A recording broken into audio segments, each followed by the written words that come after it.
feel me on this one? Coming up, I knew I wanted to be something special. I just couldn't figure it out. I spent the next 20-something odd years of my life, and I think I finally figured it out. My OG told me every day is a blessing. We live in this life, but this life is a lesson. People dying every day, man, that shit get depressing. I think it's up to you to go and lead them in the right direction. Keep your faith in God, everything happen for a reason. You a hard body, you were meant for every season. Once you figure out your purpose, shit can be pleasing. But you can't rush, cause nothing comes easy. You know how many times I done heard no. You know how many times I seen niggas slam that door.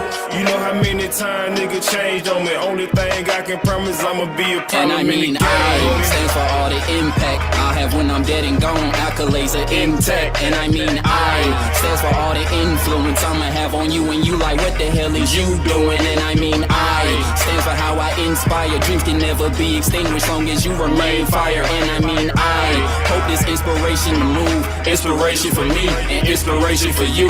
Yeah, when it's said and done, hope I've reached the ultimate goal of establishing a covenant home where my lineage roams from every thought I have printed on notes to create some new beginnings restored. Undoubtedly soared, like to think I wrote out of my circumstances. Uncertainty isn't planning. Certainly I'ma surgically enforce work to a planet to understand my enhanced advancements are circumstantial and give myself the advantage. Both Knighton's, Williams, and Vance's, I'm searching, finding my answers, redefining my absence, redesigning my canvas for Jones and Crawford till I'm bones. Law firms too, I need y'all love and support because that's what I draw from you. With that said, I gotta stick to the mission at hand. Even when I'm tired, roll like a Michelin man. I'm Atlanta's own Michigan stand, and there's no I in team, but I guess if you insinuate then. And I mean I stands for all the impact I'll have when I'm dead and gone. Accolades are intact. And I mean I stands for all the influence I'ma have on you, and you like, what the hell is you doing? And I mean I stands for how I inspire. Dreams can never be extinguished long as you remain fire. And I mean I hope this inspiration to move, inspiration for me and inspiration for you. Yeah.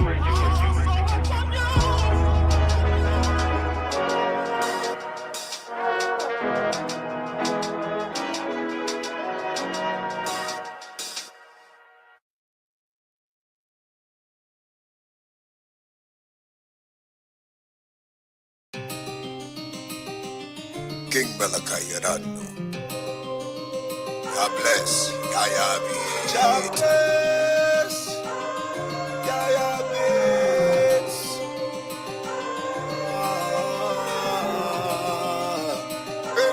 Israel. I had enough. Everything's so corrupt. Everything's so corrupt. Start to feel like we stuck. Start to feel like we stuck. Gotta get it out the mud. So I'm a little mud. Don't know who to trust. Everything's so corrupt. Everything's so corrupt. Everything's so corrupt. Start to feel like we stuck. Start to feel like we stuck. Gotta get it out the mud. So I'm a little mud. Don't know who to trust. I'm on the low trying to run it up. So much disaster be popping up. Not trying to say I got all of the answer, but look how our leadership fucking up. They sucking our blood like they drank a lot. They know that our blood is irregular. Look how we murder our blood in the street while they somewhere inside really cloning us. I feel sorry for the street. Shit going down and the Lord can't take no more. Don't want the blood on me. Telling y'all better let that bullshit go. Yeah. Exodus 20, God came down, said never let that go. I still got plenty sin in me, Lord, help me let that go. It's a fact that we living so grimy every day. Now our government coming on like it's down, and I call it a prison where we stay. I'm telling you everything about the chain. Need you an umbrella for the rain. Maybe an AK, let it sing. Feel like the chain gang when I sing. I had enough. Everything's so corrupt. Everything's so corrupt. Start to feel like we stuck. Start to feel like we stuck. Gotta get it out the mud. So I'm a little mud. Don't know who to trust. Everything's so corrupt. Everything's so corrupt. Everything's so corrupt. Start to feel like we stuck. Start to feel like we stuck. Gotta get it out the mud. So I'm a little mud. Don't know who to trust. Everything's so corrupt. Why do they wanna destroy us? Why do they want us with no voice? Why do they want us with no choice? No time to buy you a Rolls Royce. It's time to buy you some land, plant you some food, and wait to hear God's voice. I feel sorry for the street. Shit going down and the Lord can't take no more. Don't want the blood on me. Telling y'all better let that bullshit go. Yeah. Exodus 20, God came down, said never let that go. I still got plenty sin in me, Lord, help me let that go. It's a fact that we live is so grimy every day. Now our government coming on like it's down, and I call it a prison where we stay. I'm telling you everything about the chain. Need you an umbrella for the rain. Baby, your AK, let it sing. Feel like the chain gang when I sing. Everything's so corrupt. Everything's so corrupt. Start to feel like we stuck. Start to feel like we stuck. Gotta get it out the mud. So if I'm a nigga must. Don't know who to trust. Everything's so corrupt. Everything's so corrupt. Everything's so corrupt. Start to feel like we stuck. Start to feel like we stuck. Gotta get it out the mud. So if I'm a nigga must. Don't know who to trust. Everything's so corrupt. This is the Mail Review on Radio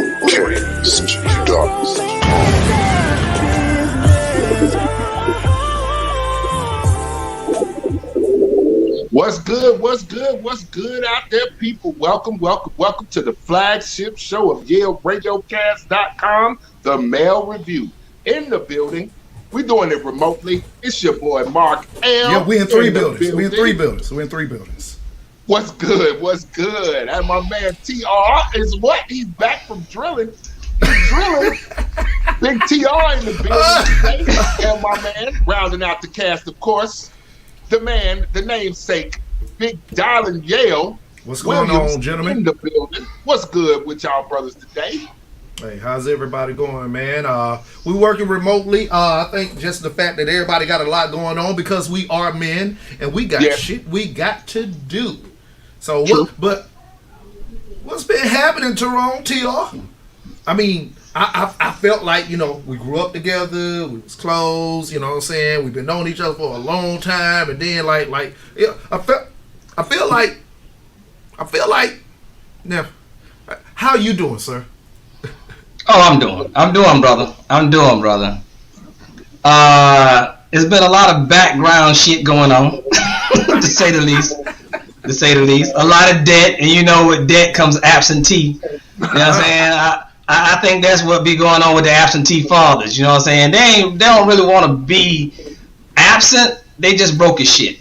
You know what I'm saying? Sometimes we got to give the apologies where the apologies are due. I'm not absentee in my kid's life, but I'm absentee with this child we call the Mail Review right now. Yeah, so I've been an absentee father, and I'm sorry about that. You know what I'm saying? But it ain't going to be no child support in the rear. You're not going to get any rears from me. I'll say that much. But if you hang with us, ladies and gentlemen, this third phase, as my brother Dallin has been implementing himself into, and we've been working together trying to map this thing out. I guarantee you, folks, if you stick with us, if you roll with us, Markel knows a little bit, but since he ain't got no finances, he knows even less than what he should. And all we saying is pitch in a couple more dollars, and he will be abreast. Yeah. I'm always down for the breast. So right on. Oh yes. So I mean, it's I would say, you know, this phase 3 is everybody, you know, getting that feeling, getting that energy. It's supposed to roll out, and fellas, all I can say is they ain't ready for it. I don't think. They ain't ready for it. What's going on, everybody on the stream? Thank y'all for joining us today. A late afternoon. I want to give a shout out to Miss K. Chantel for a outstanding interview on Queen's Corner. Her first run at Queen's Corner. Yes, that was an outstanding show. Incredible. Yes, I think, you know, so go back and check that out on our networks, the RTV and Yale RadioCast networks on Roku, Fire Stick, Vimeo, and also YouTube. And what else? God dog, we running out of everything. Shit to hit. You know what? We just need to make a list, because I swear to you, every time it's something different, but it's legitimate. You can go to all the platforms that we name, but they're all different, and it's all legitimate. It's all legitimate. So, I think, man, we're gonna go ahead and go into it. We've taken a little time off, and we've missed a couple of weeks with our episodes. Once again, we had a lot going on. But let's just go into the hot topic that we've been, I know everybody's been asking us to cover this topic right here. And I just want to say something. Look here, man. Ladies, in particular. And I want to say this to the people that personally know me, right? I think men don't like to be compared to other men.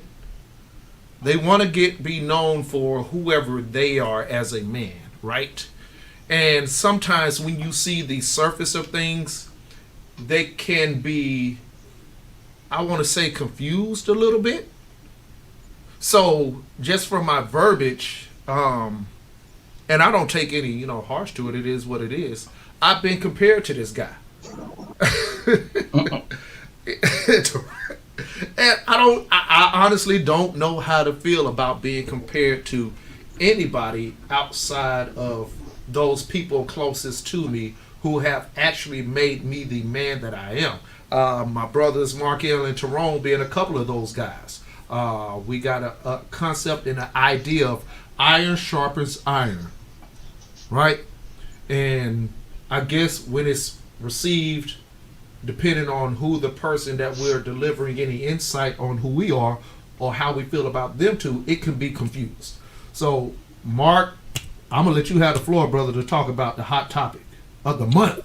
Well, I mean, the big deal, for the most part, is everybody is talking about the, we'll call it untimely passing of Kevin Samuels. I say untimely because, being a man nearly of his age, I believe he was 53, if I'm not mistaken. No, he's 57. I'll be turning 50 this year. You said how old? 57, bro. 50. Okay, well, he ain't that close to me. However, that's been a big polarizing issue, but this is not new to those who subscribe or have heard things about Kevin Samuels on the internet. For those who don't know and who are not aware, Kevin Samuels kind of one of those people that kind of came through the YouTube generation, and he was kind of the ilk of the Derek Jacksons out there, and the different people who kind of got their popularity from being on YouTube and being able to polarize. I mean, so many different people based on their opinions and their ideas, especially in the relationship area. So he was kind of a self-proclaimed relationship guru. And a lot of people talk about him. They've been talking about him long before this passing occurred, about how polarizing he is. So I'm trying to give it, the diplomatic entry here, as diplomatic as I can go, of course. Right. He was a self-proclaimed relationship guru. He gave a lot of advice. There were definitely things that he said about women, and there were definitely things he said about men. But the things people seem to key on the most are the things he had to say about black women, because his words were so divisive and he was so negative to the black woman. A lot of people hated and despised this man who they probably knew nothing much about other than not Derek Jackson, but other than Kevin Samuels is a guy who's out there giving women relationship advice. So it kind of latched on at that point. And then suddenly, a couple of weeks back, he passed away suddenly, overnight. He allegedly had a date with a young lady. The next morning, he woke up. He complained about some chest issues, some chest pains. Happened to be the young lady was a nurse. She tried to help him. He collapsed. She tried to get a defibrillator. He was unresponsive. And eventually, he was pronounced dead on arrival, basically to the hospital. And so today's conversation is really about, what is happening where we have decided to applaud this man's death. There's so many people out there like he got what's coming to him. It's just the chicken's coming home to roost. This is all the stuff he said badly about black women and all the stuff he said badly about black people, and that's what you get. So kind of childish in a way, but you have to understand this man did say a lot of things that were definitely divisive, and though he said bad things, Dylan, you called me a black MF a few times. I ain't been sitting up here going, I wish Dollar would just die. TR, you made plenty of comments. Are you a black motherfucker though? Are you a black motherfucker? I am a black motherfucker, but I'm just saying. See, I'll take that. I'll take that. But just because I take that and I may not like it, which I'm cool with it, but just because I may not like it does not mean that I want to wish for you to die. Now. But my brother, let me say this. Let me say this along what you said and what Long Dollar said. I know it's a joke, but let's be honest with it. Now, let's break it down for what breaking down is worth. Okay. Are you black? Yes. I am. Are you a motherfucker? I'm pretty sure you done fucked a lot of mothers, so that makes you a motherfucker. So I personally don't see anything wrong, and I would say this about Mr. Kevin. May God rest his soul. I don't know that I would say that there's anything that he said that was negative. I think it was more so unapologetic, because they asked him his opinion. Now, I can be honest with you. When you come to me and you ask me, what do I think about you? And if I call you ugly, that's not necessarily a negative thing. That's just the way I think about it. So I'm saying, as far as Kevin Samuel goes, look, there's everybody out there can't be beautiful. So why would we look at it like beauty is a positive and or negative thing? I don't know a lot of things that people get out of beauty except for being models and stuff like that. But it seems like everybody thinks that beauty is a thing to be, and if you call somebody ugly, then you're being negative or you're being evil or just a bad person or whatever the case may be. Guess what? There's a lot of ugly ass babies out there. It is. But when we meet babies, we gotta call all of them what? Ugly. No, we don't. We gotta call them. Yeah, that's a cute baby. Oh Lord Jesus, bless his heart, bless her heart. But I'm saying simply, I think Kevin was just basically misunderstood. I wouldn't take, if it wasn't for me, I wouldn't take it as it was. And a lot of women stuck up for other women that needed to be told these things. I'm just saying, brother, where are we with that? Where are we with the idea? And I think that's where we are, TR, with our conversation of this. What we have gotten is people, women primarily, saying, well, who are you to tell this person this or this person that about themselves? Who are you to say that what beauty is? Who are you to say what overweight is? Who are you to say this and who are you to say that? Well, Candace, let me go into your comment. So when he said parents shouldn't believe their children when they are sexually abused because their romantic relationships are more important, that wasn't negative. Let's clarify, Candace. First off, Candace, I would say this. Come on, let's understand. Let me say something, T. Okay, go ahead. Said that everything that we agree with everything that this man said and everything that he says is right. So, right. And that's what people are doing, Candace. People are taking a particular topic where he is maybe directly wrong, obviously just nothing to agree with, and saying that, okay, he said this, and we're going to totally negate everything else aside of that. We should be able to put this one horrible statement in a box and leave that over there as a definite wrong. Go ahead, Teron. Okay, I would say this, Candace. I mean, if you've watched our show before, I know you understand the idea that I always make the disclaimer. Don't ever put me in a box, and don't say that I always said every and always about anybody. And I'm saying this. I never said, and if you thought I did, that everything came out of Kevin Samuel's mouth is gold. Hell no. Nobody's saying that. But I am saying this, sweetie. What you have to understand is you take what you can from everybody. Everything in the Bible isn't for you. And that's what people misunderstand. So you will take one thing out that disagrees or doesn't apply to you, it's not applicable, and you run it up the flagpole. That's not what we're saying. What we're saying is this topic is about today is why would you wish death on somebody that gave an opinion? I'm just saying, if you came to me and said, am I ugly? And I said yes. Guess what? That's my opinion. Okay, she got something else to say. I'm not saying that. I was speaking of the statement TR said he never said anything negative. I would have to say we need to roll that back. And if I did say it, then I'll totally apologize because I never think that nobody is perfect.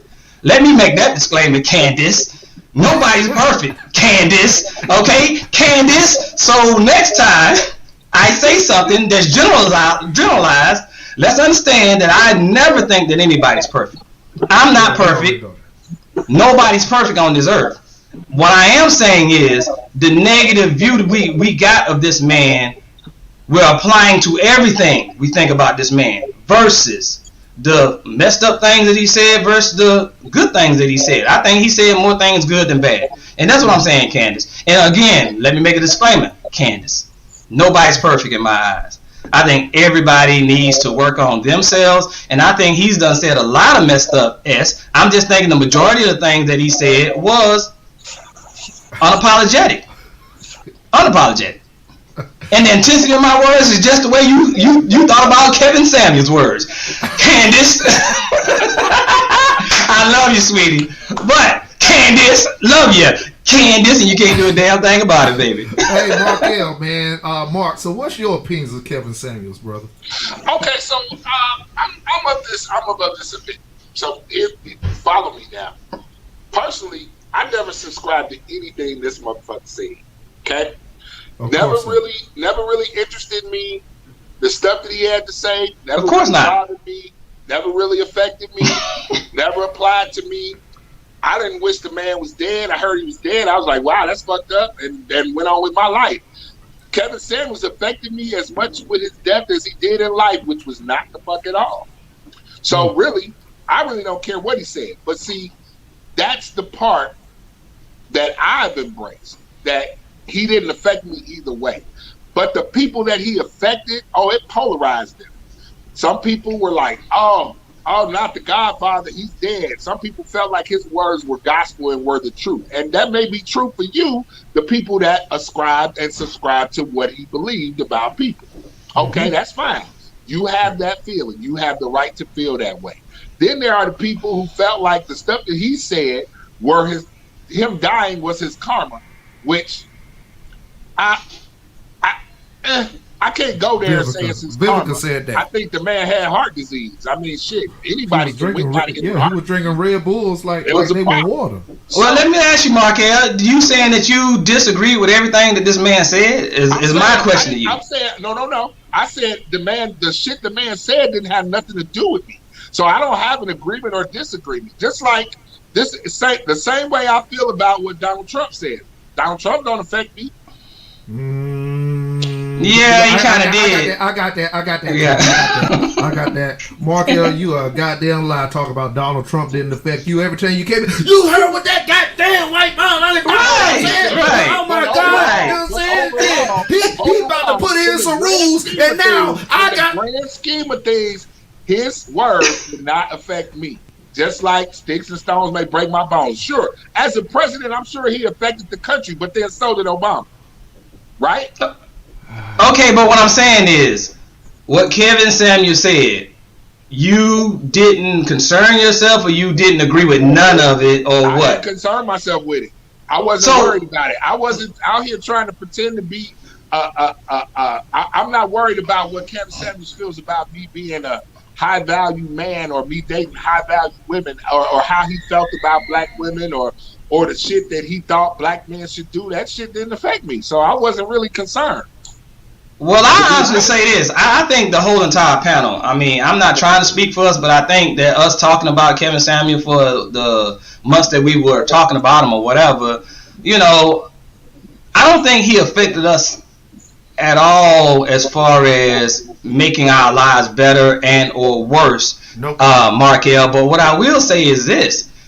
If you agree with the man on certain things or whatever, just say you agree with the man on certain things. You can't sit up here and turn a deaf ear because And then to say that is to say you can't speak about nothing on the man. So, I mean, I'm just wondering, did you hear anything, A, that the man said? B, did you agree with anything that you heard? Not that it affected your life or not. Because I'm going to say this. I didn't necessarily subscribe to the dude at all. Because, right, I got my own life. I don't subscribe to NFL. Why? Because I feel like them cats making millions, I'm trying to make millions. I might not need to concentrate on them in its totality to do my thing. So I'm saying that to say this. Kevin Samuels didn't do anything for my life per se, but it's just if you agreed or disagreed is what I'm saying, and I'm going to be honest with you. I agree with a lot of what that dude said, about 70-75% of what that dude said. But I'm not going to take the 25% and say this dude need to die off of 25% of his words. So all I can say is I didn't wish him dead, but also he didn't affect me. Okay. Okay. All right. That sound like that still sounds like a neutral statement, Markel. But I'll let you go with it. It sounds like a vanilla. He vanilla his hands up. He vanilla his hands up. I feel about it's exactly how I feel about aeronautical space engineering. Not a goddamn thing. Okay. Oh, I'm just gonna say let's talk about it. All right, you got it though. What I'm saying is here's my thought though. My thought behind it is just simply this. It wasn't a polarizing thing for me that he died. It wasn't a polarizing thing at all for me that he died. It was just, oh shit, I happen to know who Kevin Samuels is. Yes, I know. Yes, I've heard some of the things that he said. Whether I agreed with him or not, I have to say I couldn't agree with a lot of the stuff that he was saying. Now, okay, let me ask you this, Marcus. Let me ask you this, Marcus. For the sake of the conversation, since y'all think I'm just trying to, I'm doing one of these. No, because I ain't even gave. That's not what's happening, bro. We're not doing that. We ain't even did that yet. It did not affect me. But for the sake of arguments, his stuff may have applied to the people that called in, women calling in saying things like, I want to get a millionaire. And he would ask them, what makes you think you deserve to have a millionaire and all that good stuff. Well, right. That's entertainment, bro. Do you like the Real Housewives of Atlanta? No. Do they affect your life in any way? No. I'm pretty sure there was some things you could agree with on their shows, though, couldn't you? Yes. Okay. Yeah. So, again, it don't affect you. But the point of this conversation is simply this. Even though good or bad, Donald Trump, Kevin Samuels, Derek Jackson, I'm not wishing anybody to be Joe dead Biden, because that's final. Death is final. Period. I'm not dancing around in the street. See, I actually came from a generation where I went to school with people who danced in the hallways when Harold Washington killed over and died at his desk, the first black mayor of Chicago. In case y'all don't know, I know I'm old. Yeah, you've mentioned it. But I thought at that time that was heartless and cold, even though these people did not really appreciate Harold Washington, and his definite enemy had sons in my school. They were all very happy to see that this man died. I thought that was bullshit. I thought that was bogus, because what did this man really do to you? What did this person really do to you to make you feel like his death is warranted? So I feel the same way as I felt then, and that was 13, 14 years old, 15 years old. Here I am, almost 50. Again, I don't wish the man died. I think that you never know. The next day, the day before, the day after, 15 days, 10 years later, he may have changed his opinion about how he felt about black women. He would have had a chance to redeem himself. Does that mean he needed to die? Does that mean that he was going to die? Okay, but here's the thing. What you just put out there, Markel, I think needs to have a disclaimer, because that's the way you felt. Because I've never heard anything that this dude said specifically to the black woman as far as now, I've heard what he said as far as black women go. But what I'm saying, my point is he was speaking to any woman that want a high value man. Are you doing the work to obtain that high value man? That's what he was saying. And then he would roll around to a black woman or whatever, because then he gave what we call statistics. Everybody loves numbers. Guess what? You don't like numbers when they ain't in your favor. So when these black women called, then he would give them what? Black statistics. But that didn't necessarily, I don't think that necessarily lent itself to that's how he felt and he hated all black women or whatever, versus because what I think the sentiment out there was with black women is he hated us. He hated us as black women. And I would agree with that, and that's what I'm thinking.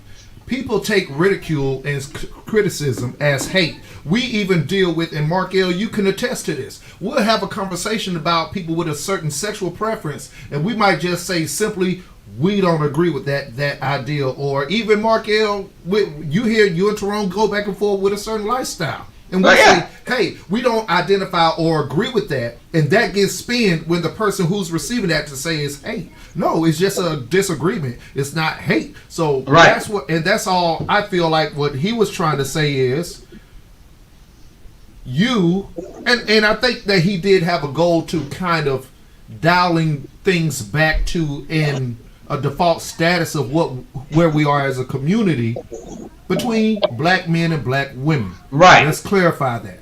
Right. Okay. So I feel honestly it starts with women. I've always said that I feel where we're at, women have to change or reel some things back in because everything within the household starts with the foundation. Oh, the foundation starts with the man. The maintaining starts with the woman. Okay. I feel like since women have changed their dynamic, or the system has changed for the women's side, the in-house dynamic has changed. But what women want within that household hasn't changed. They want stability. Nobody has a problem with that.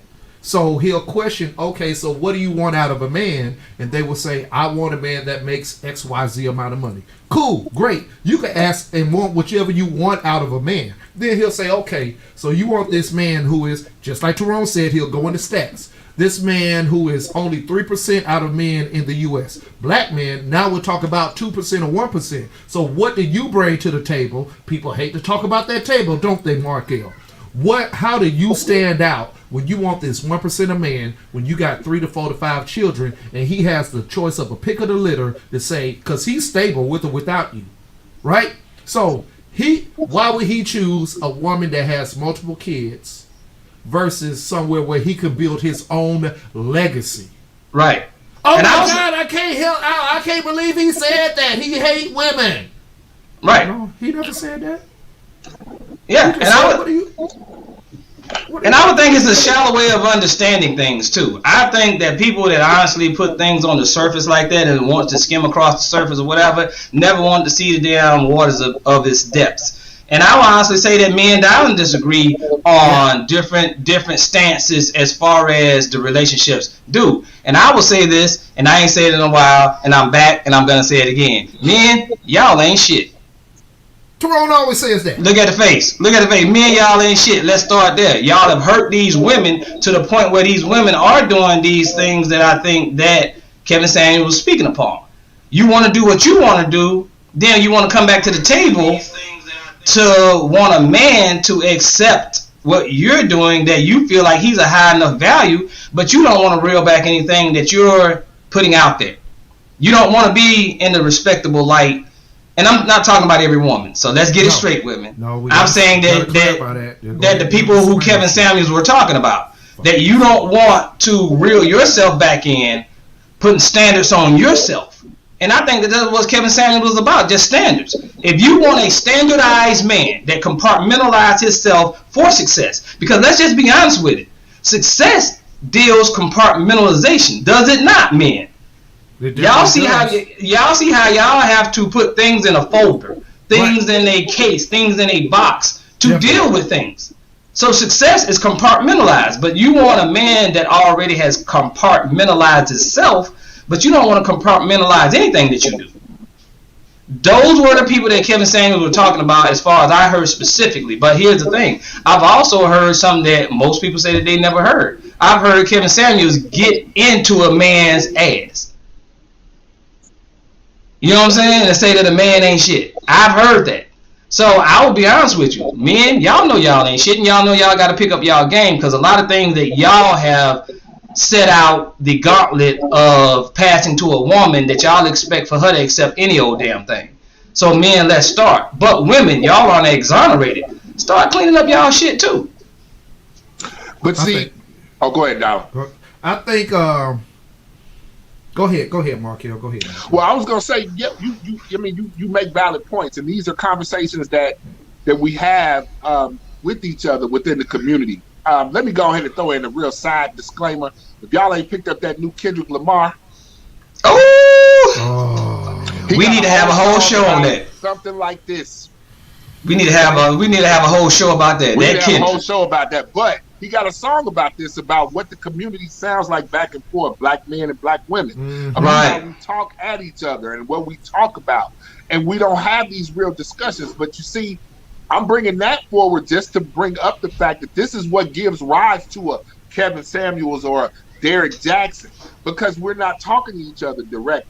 So right now what we have is a situation where people are pissed off at this man's opinion enough to be happy that he is deceased. So does a difference of opinion deserve you to be happy that someone is out of here? Come on now. Now we're talking about, and this is the thing, as ugly as it can get, y'all know I'm an honest guy.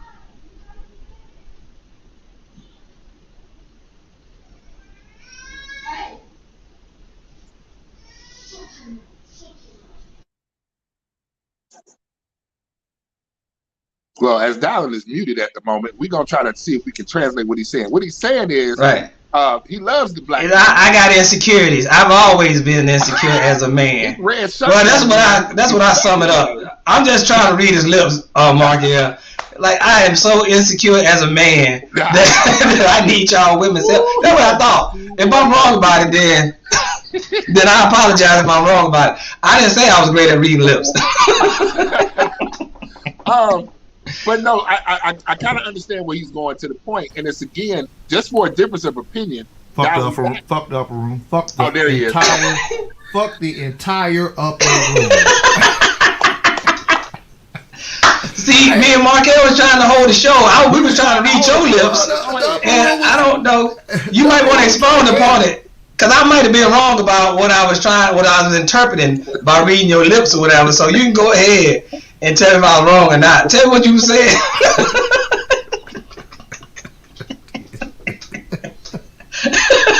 It's the male review, y'all.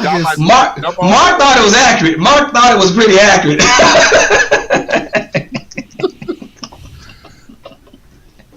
Let's go ahead and remove this guy from the stream.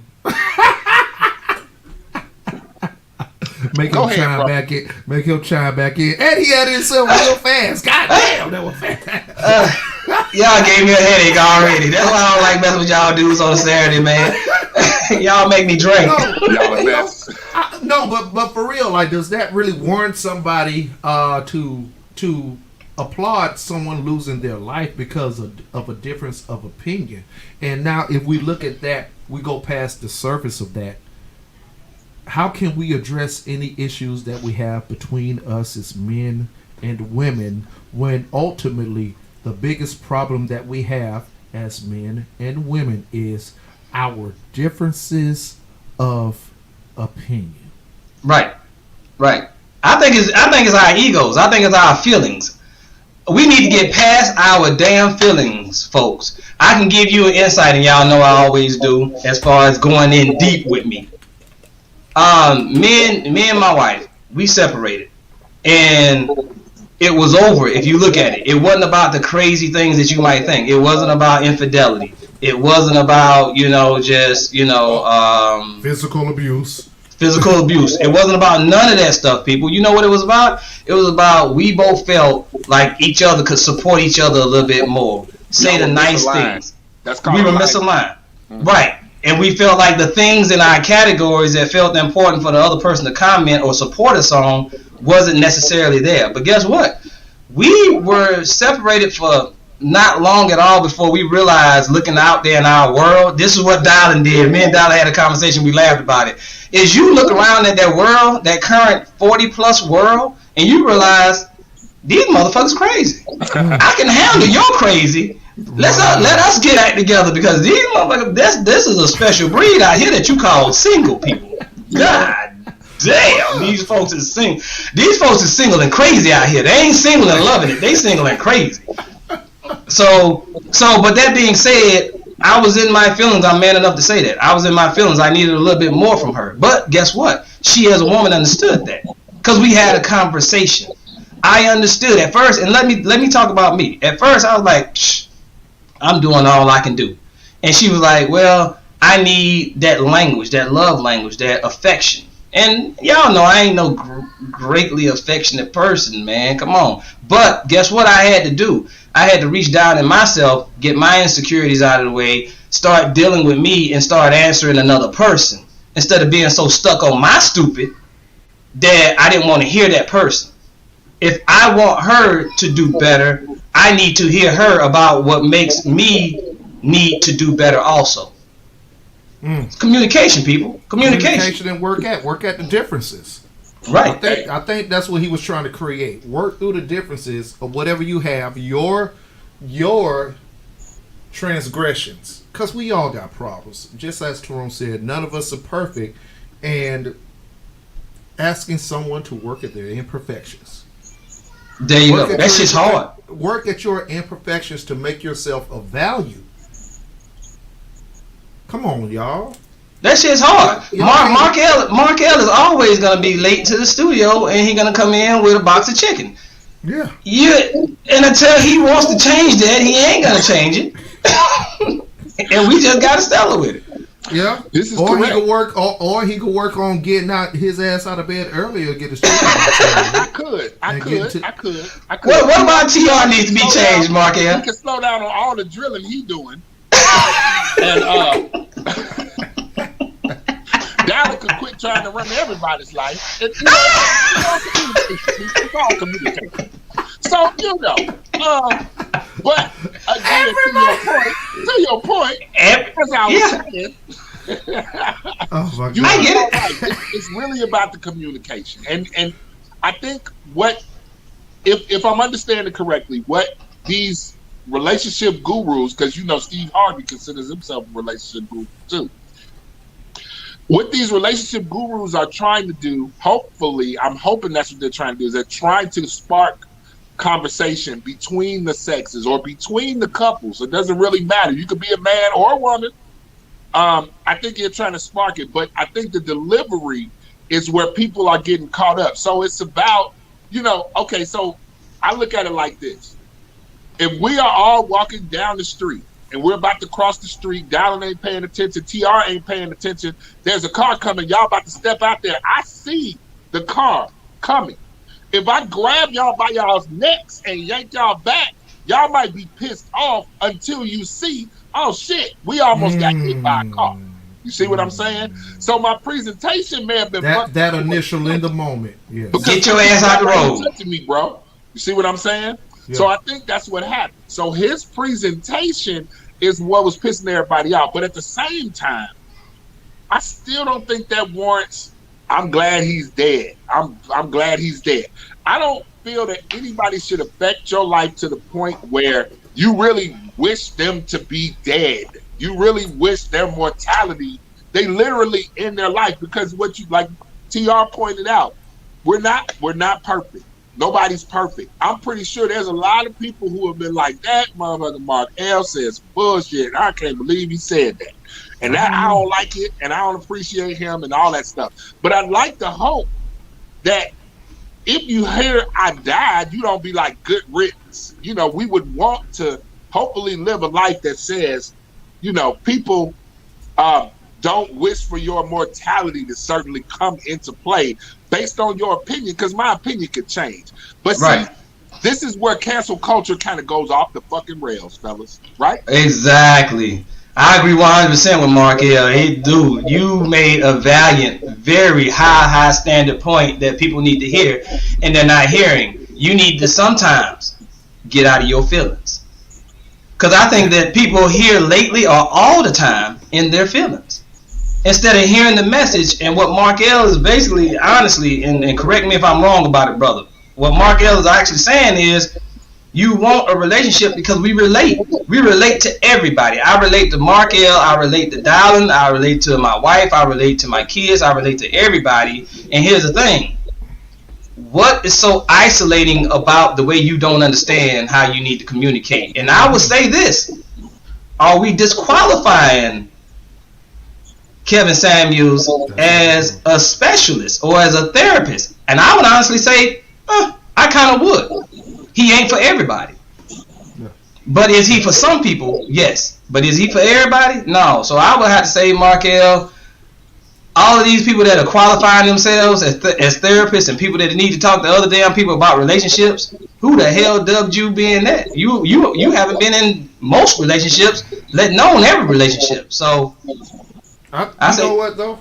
Go ahead. I think, brother, I didn't mean to cut you off, but I think that everybody has some bit of experience or capability to be some form of therapist, because that goes off of your experience maybe in something.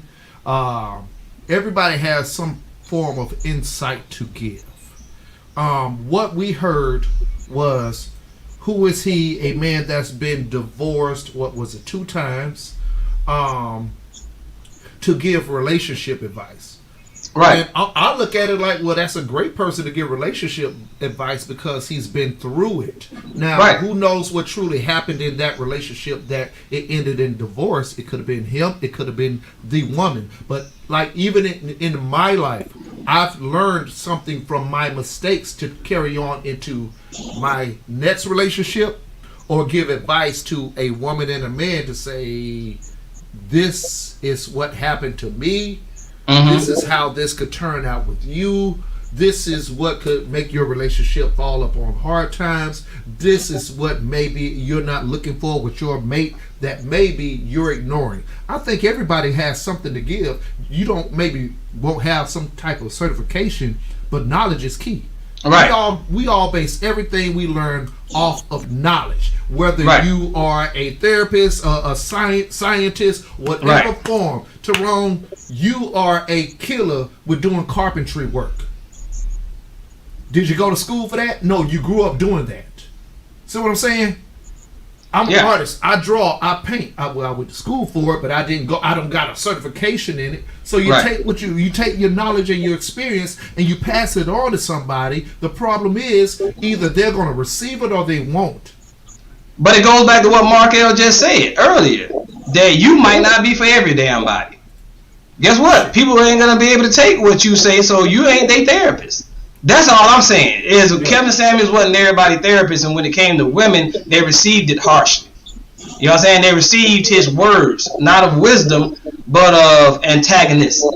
Mm-hmm. Intent. Well, it seems like what they did is they colored it through the lens, and that's what we always do. So the difference, I think, is the fact that he is the self-proclaimed guru. He was the self-proclaimed He actually guru. said he was a image consultant. Say that again, Donald. I'm sorry. He said that he was an image consultant. He was image consultant, right? He was dubbed a guru. I think what happens, and okay, yes, let's talk about it. Let's go ahead and talk about it. You know, black people, we judge it in a motherfucker now. Yes, we are. When you say you an expert or you say you something, we are always like, well, show me, prove it to me, show me what you got to say, okay? So if you are of the mind that this man is a consultant of any type, and you go to him for advice and he gives you the advice and you don't like it, okay. How many times have, Dylan, you got a phone call that you didn't like a few minutes ago? Do you wish that person is dead? Don't answer that. That's what I was going to say. I was going to say, dude, that's a setup right there. Shit. My point being, just because you say something I do not like after I asked you does not mean I think you should die because I don't like your advice. Yeah, and that's what I'm saying. You asked people. Most of these people are mad because they asked a question. You can, eat the meat, spit the bones, whatever you can do with it, right? Yeah. Look, I had a female at work, and this is no lie. I had a female at work, and Dylan knows this story. She just got hired on. A female inspector. She was an inspector for the Mississippi Department of Transportation, right? Okay. So she just hired on, right? And people that know me know that this ain't gonna end right. She was histrionic. And everybody that know me know I don't care how you look. Do your fucking job. Do your job. Impress me by doing your job first. This chick, like after the second or third day, shoved her Facebook page in front of my face and said, "You see me? Look at me with short hair. I think I look good with short hair. What you think?" And I said, "I don't." She hit the ceiling because I said she didn't look good with short hair. And I'm like, why the hell did you ask me then? And I said, and she said, "Well, what are you trying to say?" I said, "I think you look ugly with short hair." And she's like, "I think you ugly." Thank you. That just validated my damn perception. So, but I said, but where am I to go to cash that out? Where should I go to cash that out that I'm ugly, cute, or whatever the case may be? Because if that's the case, then we're gonna argue now about how good I think I look because I can have some substance in it. But I'm letting her know. But see, the problem I think is you felt like I needed to give you a compliment because you shoved yourself in my face. I just need you to do your damn job. That's what you're here for. That's what the position is for. I didn't see nowhere on that application that it adds TR the looks of people who are coming in to be inspectors. I just need you to do your damn job. So don't overqualify yourself or misqualify. So now we bring that concept into relationships. Appearance, I just need you to do your job. And maybe old Kev was breaking it down to, I need you to do your job. And this is your job. All that I look like this aside, all that goofy ass fucking war paint on your face, all that fake shit, all that motherfucking cutting shit out your hip and putting it in your ass. And at the end of the day, you done did all that shit and you can't even do your goddamn job. How dare I tell you you can't do your job, though? But if you ask for my opinion, that's what you get. So Candace is saying some people ask things just to hear people agree with them, and when it doesn't happen, they get all upset. Exactly. Upset is a feeling. Again, we kind of have the FYFF that we work through every week. Yeah. Hey, yeah. This ain't about your feelings. If you come to me and ask an opinion, I'm going to give you my opinion. But that's the problem. People are upset. And it's funny. The irony of the whole thing is he is giving his opinion and you're angry about his opinion. And so you're giving your opinion on his opinion. Right. Why did I have to be ugly in that whole scenario? Because I didn't ask her how I damn look. I knew how I looked. Asked her. Okay, she asked me how she looked. Okay, so let me circle around to the FYFF. For those who are unaware, FYFF is something that me and my cohorts do every Friday, which is called Fuck Your Feeling Friday. And we post the most anger-based, feelings-based concepts. No, that's just dialing. That's just dialing. No. Cause you're not friends with everybody, Tyrone. So you don't even see what Chastity posts. Lord, you know what I'm saying? The women are worse than the guys. Yes. So, yes. And it's only to create actual to be honest with you, conversation about differences of opinion, just so you can see that there may be comically how I may feel, or I really don't even feel this way. I'm gonna post some shit that I know makes you feel some type of way. You know what I'm saying? Like the whole this is the table that is two memes. This is what men, or this is what women. No, this is the table that a man or a woman wants you to bring something to, and the table is broken. Have y'all seen that meme? It's a broken table, and then the meme may say, "This is the table that men want women to bring something to." Well, who broke it though? Maybe the previous woman broke it. Who broke it? Oh, you know what I'm saying? But just the facts off of conversation, we need to find a way to say, I can see what you're saying there. I may not agree, but I got your point. And that's what we lose in all these conversations. Kevin Samuels, we're losing the idea of, so that's how you think. Yes. I get it. I don't agree with it, but I see where you're coming from. We Right. have lost the concept of seeing where somebody else is coming from, and until we realize that, we're still gonna have these issues where people pass, and we're gonna celebrate off of other people's failures, and that Right. is the biggest problem within the black community between men and women. Right. And I would say don't ask the damn question that you already filled in the damn gap. Wait for the gap filler. If you ask the question to somebody, then that's the gap filler. Don't damn think that somebody should agree with you with your forethoughts when you ask them a question. Right. If you ask somebody, do they think you suitable for a damn rich ass man and you broke as hell on Section 8 with damn 4 kids or whatever, their opinion might not be yours. So I'll be telling you to be mindful. Yeah. I'm gonna go there. Mark L, do you think that a woman that's on Section 8 with 4 kids can get a so-called high value man? Don't say yeah, possible. Do you really think it's? I think possible. I Do you think it's it depends likely? on what that high value man is on that night. Look, that motherfucker. I think it depends on what that mouth do.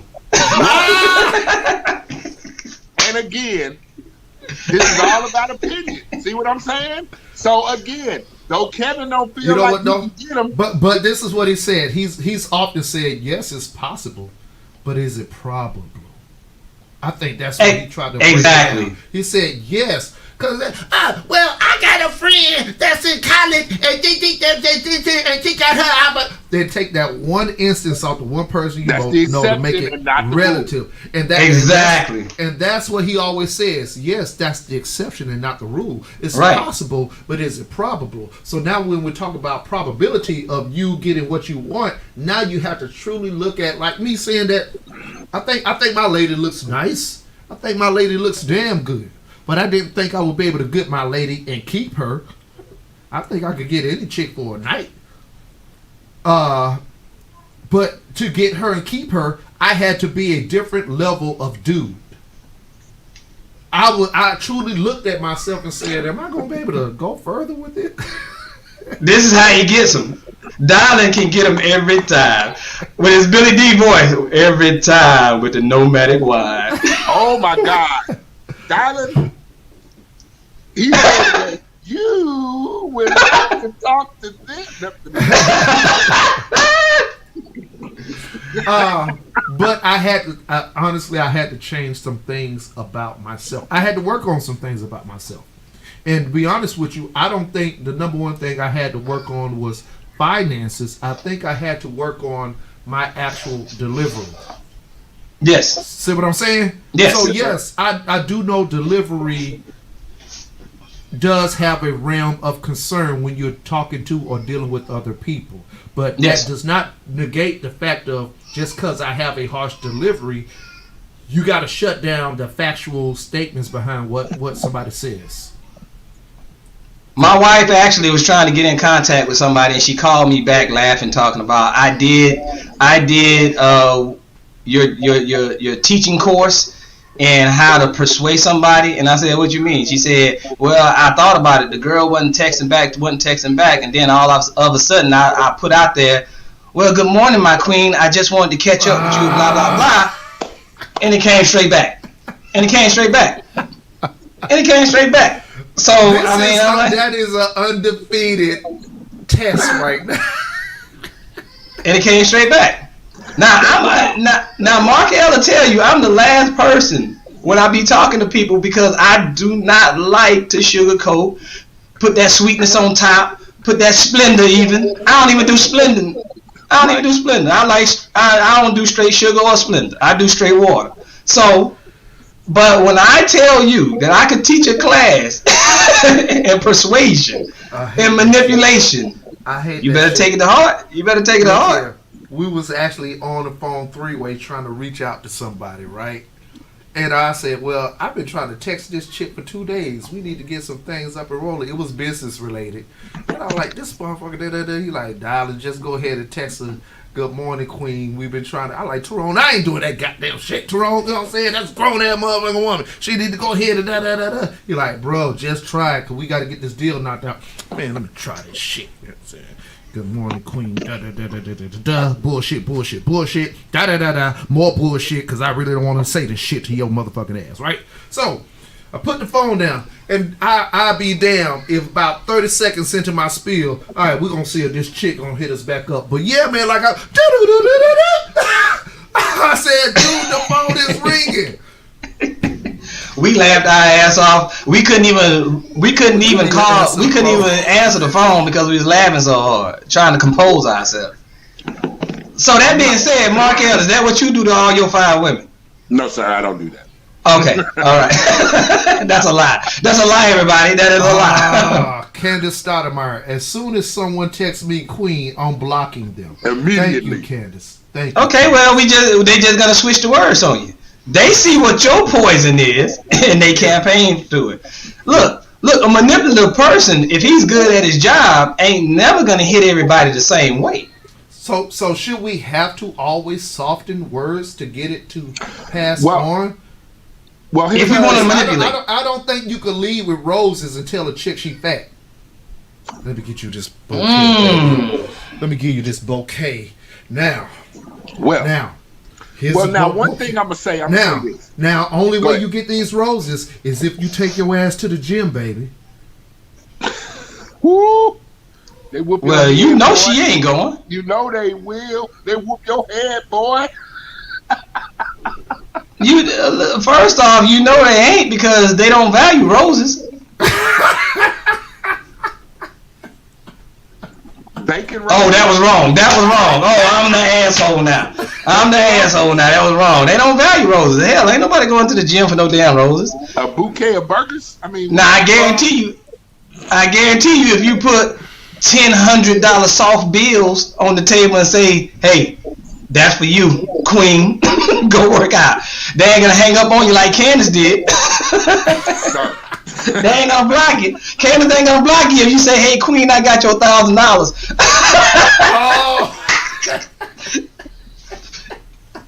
Candace, no, I love you, Candace. Ashley Larkin said free game. Yeah, but the whole thing is like going back to this whole concept of delivery, and the ideals of telling somebody to work on themselves. Now, we all have different views of what we like. Women didn't like to hear that they need to lose weight. Although we may agree with that, it doesn't change the fact that, hey, we like thick girls. We've always said that. You know how we like them.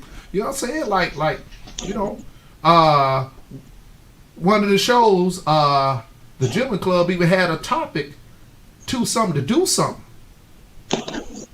And we were ready to chime in on that show. That was one of their most viewed shows. And all the men on the platform were saying, yeah, we like thicker women, But when you, at the same time, maybe want them to work on some things, you should be able to tell somebody that shit, man. You should. There you go. Yeah, I love you for, I got you. Just because you big don't mean that I can't want you to kind of like work on some shit. I love you regardless, baby. Right.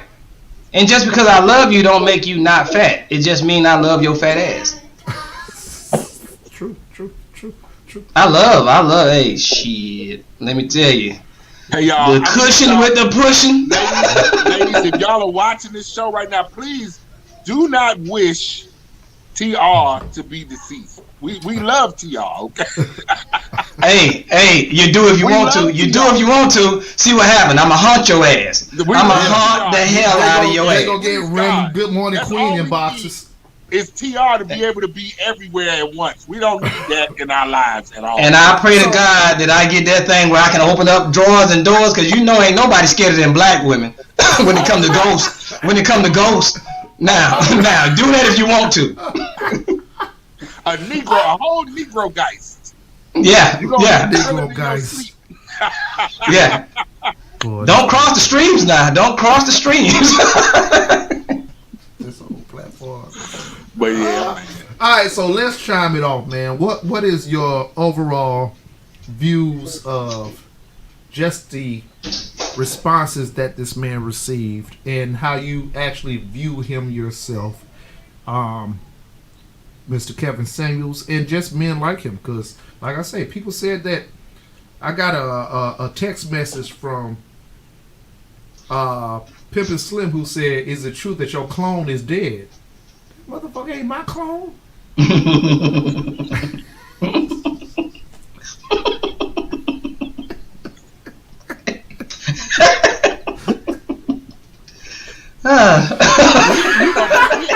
You know, Pimp and Slim's opinions have been a little off recently, so we ain't gonna go with that. I don't know. Shout out Pimp and Slim. I don't know. He was accurate when he said that was a hard 47. That was. All right, Pimp and Slim, right on. Yeah, but who you want to answer that? Dog? We can leave with you. We can leave with you, TR, Markel, and myself, since that's my goddamn phone. Okay, I will honestly say, as far as Kevin Samuels go, I was not an advocate for the man. I understood what he was trying to say, and I also understood that the way he was saying it to the people he was saying it to, he wasn't going to reach the numbers that he wanted to reach, because who he was talking to, the number one trait that they have is they want to be catered to as far as verbiage. They want to be told that they're doing great without being told that they need work. So I will say, as far as the man that he is, he seemed to be successful. I don't even know how successful he really was, but he seemed, the way he carried himself, he really carried himself like he was the upper echelon.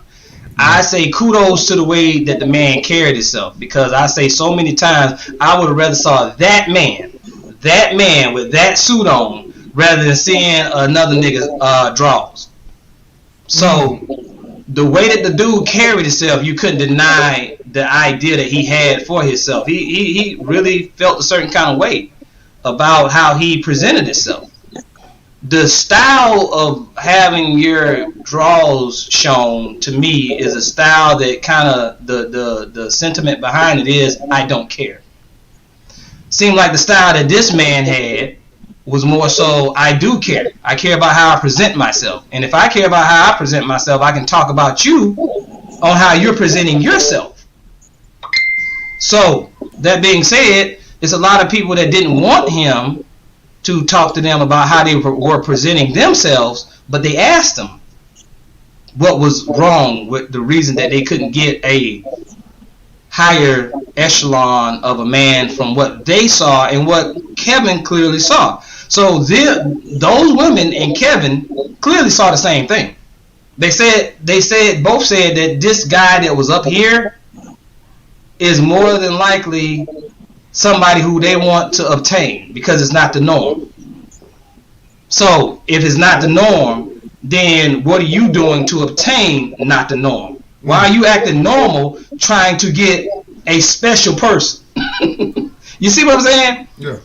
You know, you got to question yourself. Why the hell are you acting regular and trying to obtain an exceptional person's attention? You got to sometimes check yourself, because it's actually in the wording that you use. Right. Okay. You know what I'm saying? Ashley Larkin with a couple of comments. He was damn near 60, and following your response of his appearance, nigga better have his pants up. Okay. There you go. There you go. So I was had to say that I'm not wishing death on anybody. Does his death affect me? No, absolutely not. I didn't know the man. I wasn't related to the man. As far as what I know, I didn't owe him money. He ain't owe me money. Okay. So that being said, I liked his views on some things because they were concrete, just like I like to be. He was number relative. He liked the numbers. I like the numbers. But was I watching him like that? No, I wasn't. Was I campaigning to him? No, I wasn't. Am I an advocate for him? No, not really. But I believe that he did actually help some people out, because he said it. And he wrote and he read their text to him, or their messages to him, how they think that he helped them out. Right. Okay. Marcus? I'm gonna just basically say I'm gonna stick with it. I'm gonna revert back to where I was in the beginning. Again, his words didn't affect me in any way. He affected me as much in his death as he did in his life, which was not at all. I don't think wishing for his death is cool. I just didn't think that was a cool thing to do. I think because people are in their feelings and they have opinions about other people's opinions, I think you should just recognize them as such. He had an opinion. People called and asked for his advice. He gave me advice he thought was the best advice to give them. If you didn't like what he said to them, I mean, shit, you should have called and told him when he was still alive. I don't think wishing and being happy about his death is a good thing, because I'm sure that the people who all have had the most to say about how happy they are he's dead, I'm sure that you don't want that same energy when you wake out of here. Because nobody knows the day and the hour. And I'm pretty sure that your opinions have also been shitty at times. I just think it's shitty for you to wish somebody dead. I really just think that's a shitty thing to do. We've all done it. I know. I'm sure we've all done it. I just think by using your feelings as the filter to determine someone's life worth, that's a bit shitty to me. So. All right. Great points. Great point.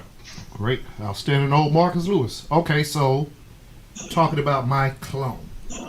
I want to cover this. The Male Review was created by myself and TR way back in 2014. Maybe 2015, maybe. Yeah, 2015. With the idea of creating conversation between men and women for us to talk about the differences in where we are. I saw way back then we were going down a dark path. I've always called myself, because it's crazy that he could be considered a clone. I heard this man mention in one of his shows that he is a male activist, kind of like a woman activist. You know, she fights for women's rights. And I used to always call myself a male activist, because I felt like, you know, some of the rights for men are taken, or, you know, we have a hard go at it for what we deal with as men, as far as fighting this system. And we know women have their fights within the system as well. I could only talk from the man's side of things. We get railroaded as such with a lot of things. And a lot of things have been put in favor for women that aren't bad things. It's just we fall victim to those things. And some conversation needs to be had that actually can level the grounding for us to be a better community, right? So seeing this man come along, we already know the first video that was put up, the average at best video. That's why I went to check this dude out. And I was like, okay, I can honestly say myself, I don't agree with everything that this man said. I'll say that I possibly agree with 70 to 80%, which is still a high percentage. I don't agree with the idea of weight determines your worth. I don't agree with the idea of if you aren't in this bracket, or you have to be in this bracket because of value. And I don't actually think that he was actually saying people of less value or less valuable. He was conversing, saying that if you do want a person of this level, you have to do your things to bring yourself as well to this level. I don't think that he was wrong in that. It's like, be the change you want to see. We all heard that phrase. Be the change you want to see. So, in relation to seeing that him pass away, I was like, well, damn. Who's going to be the person to actually say the things that need to be said now from the men's side that has a voice? His whole thing was, he always said men don't have a platform to talk about our side. I kind of agree with that a little bit. We've favored women. Not a bad thing, ladies, because y'all do need to be heard. Just got to keep making that clear. I ain't going to be doing these disclaimers anymore through the year. We love y'all. But for us, the man's side, to say this is what's going on with us, we don't have too many platforms. We got the Male Review, and we got a couple others out there, and we're trying to create a lane where we can say this is the problems that we're having exclusively as men. Now, do I vouch for Kevin Samuels as a person? No. What I vouch for and what I look for is the message that he was trying to send. And he is just a template that could be anybody. The message that needs to be sent is, you need to better yourself as a person. You can't expect everybody to take care of you just because you fucking exist. You can't think you're better than somebody just because you look like this or dress like this when there are other people that may be higher on the valuable chain. Let me dial that back. Maybe not higher on the value chain, but maybe in somebody else's eyes, they may have done some things that may catch somebody else's, attention more than you, and you may have to do some more work because of the mistakes that you made in your life. And that's the problem. We need to be able to tell people about their mistakes and say, hey, nothing wrong with it. We all make mistakes, but these are some of the things that you need to do to work on those mistakes that we all need to work around. Let me go on to Ashley Larkin. She said, no one killed that man. He died. Nobody said he was killed. I mean, shit, he fell dead from drinking too many Red Bulls. But god damn it, if you got to go out. Did y'all see how that man went out? That man went out like a... that thing was thick, boy. I saw. That thing was thicker than a Snicker. Oh, and I want to circle back to the fact of what was said about this man during his time while he was here and while he left about him being gay. Now, let me cover that shit. I thought y'all women like gay men.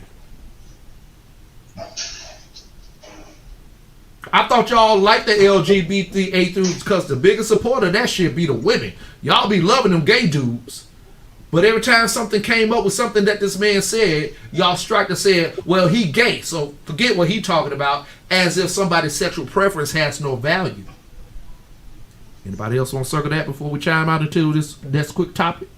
I think, because I saw this post one time, I think somebody came back with a rebuttal of that he can't give relationship advice on, I think, maybe a straight up heterosexual man-woman relationship, telling a woman what she need out of a man, and he's gay. But my thing is this: the gay dudes try to tell the straight woman what she need to do with her boyfriend.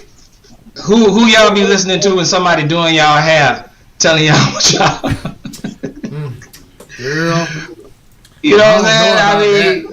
I mean, I just need that. I need a lot of these parts to make sense or whatever. But I believe what Ashley was actually saying, Miss Larkin, I believe what she was actually saying is the dude died, didn't nobody kill him. They was just, saying nasty stuff about him now that he's dead. But my thing is, and what we're trying to say, Miss Larkin, is the dude didn't even deserve to be in the limelight or the light of. Well, I'm glad you did, because I didn't like the words that came out of your mouth. I'm glad you did. And what we're really saying, Miss Larkin, is that what we've became as a community? Just because you don't like what somebody's saying out of their mouth, you wish death upon them. Or you say that you're happy because they died. It's just because they had an opinion. Because they got an opinion that doesn't agree, death is the response, or I'm laughing because they dead is the response. That's what we're saying, Miss Larkin. Especially within the black community, when our biggest problem is togetherness. We make ourselves look dumber and dumber every day when we argue with our differences between man and woman that we both need to work on both sides, because men are on some bullshit too. Mostly.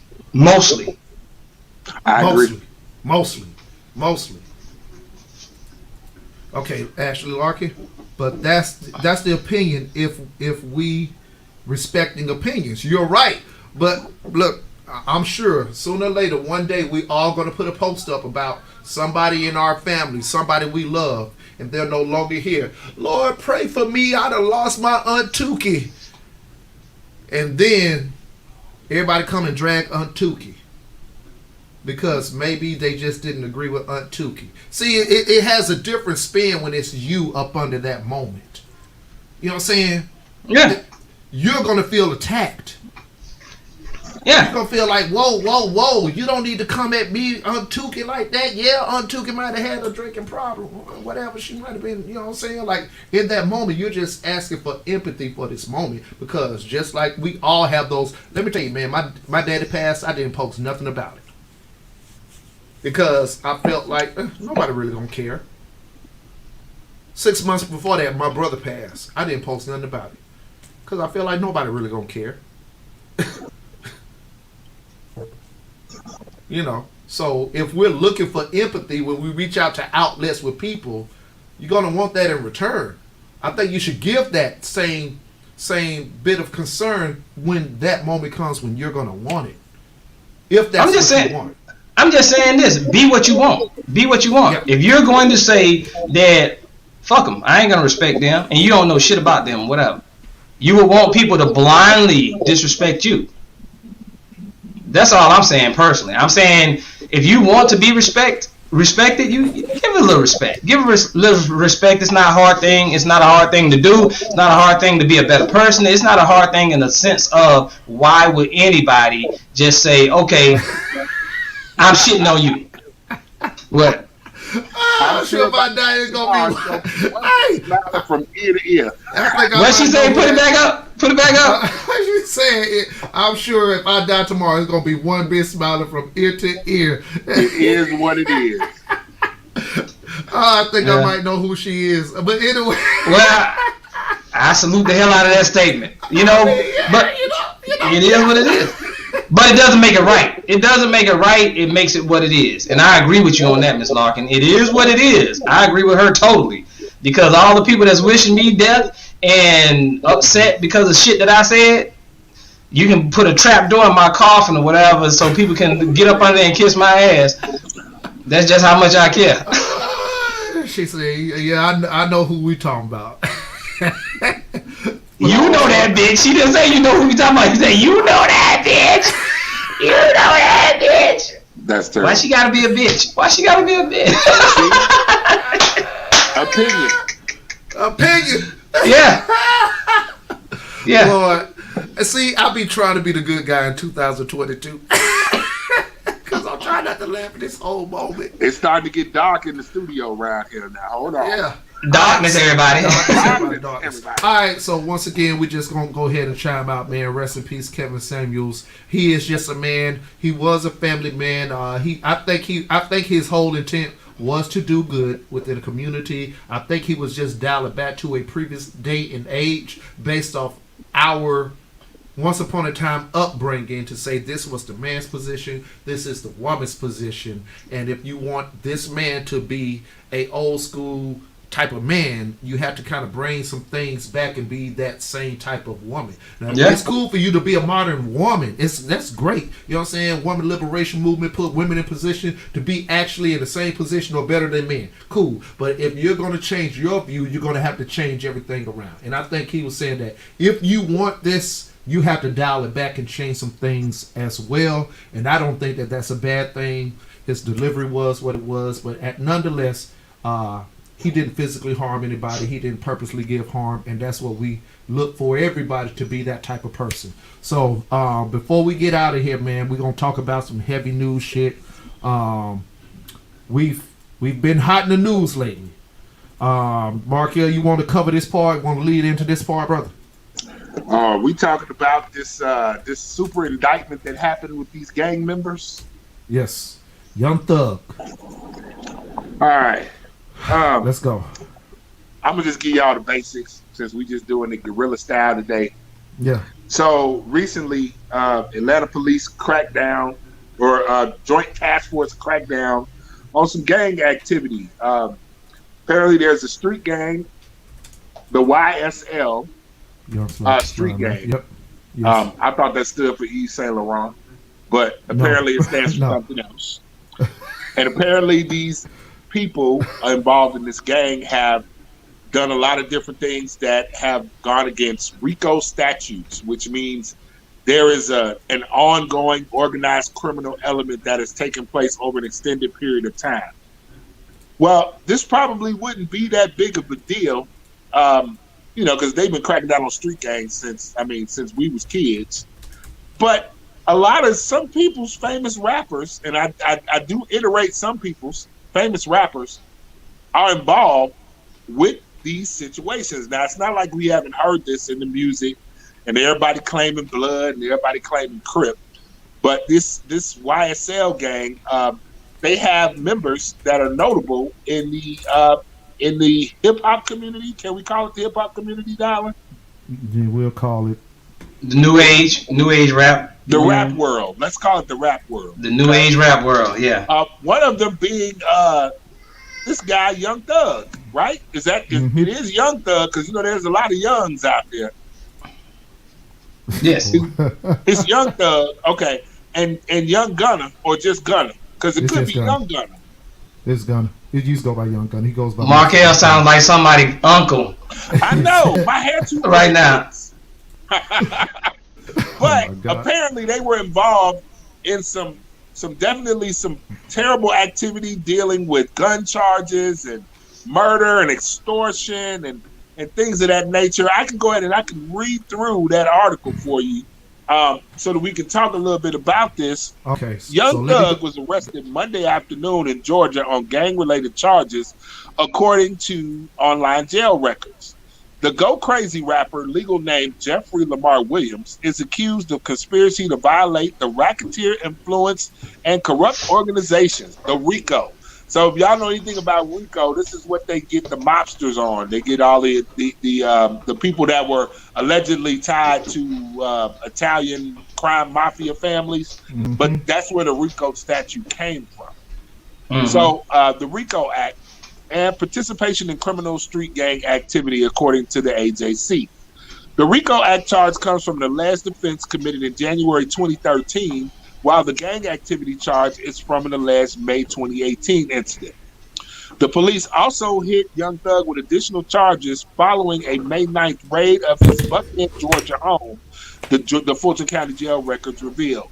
Those charges include possession of marijuana with intent to distribute, possession of a controlled substance with intent to distribute, possession of a sawed-off shotgun or a sawed-off rifle, machine gun, dangerous weapon, or silencer, as well as several other counts related to gang activity. Young Thug's arrest comes in the wake of a 56-count grand jury indictment reviewed by Rolling Stone filed in Georgia's Fulton County that names 28 members or associates of the YSL criminal street gang, including a fellow rapper by the name of Gunna, legal name Sergio Giovanni Kitchens, who is also charged with one count of conspiring to violate RICO. In a statement shared by Rolling Stone Tuesday, May 10th, Williams' lawyer Brian Steele said Mr. Williams was taken in. Mr. Williams. There's no progress without struggle, Mr. Williams. Mr. Williams. Oh, man. So there's a lot.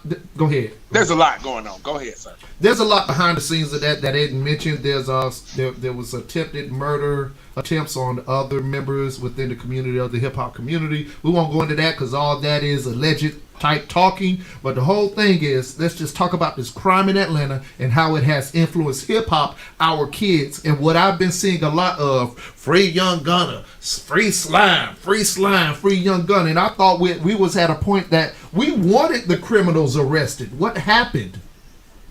See, look here. I'm going to tell y'all that I'm not the most upstanding citizen of America. I will say that. But once again, we are talking about our community here and some things that we need to get out of the community. So just because this dude's a hip hop guy and they're saying that, well, free slime aren't we trying to get the drugs and crime out the community?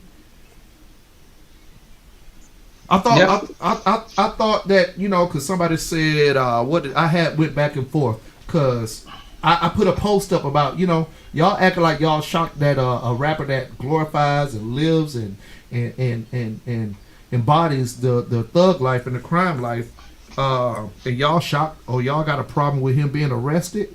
And I think somebody misunderstood the point that I was saying because they highlighted his music. And I'm not talking about his music. I'm talking about his actual lifestyle influencing the music that is influencing these kids. It's not about the music. It's about the influence. Markel, what you got?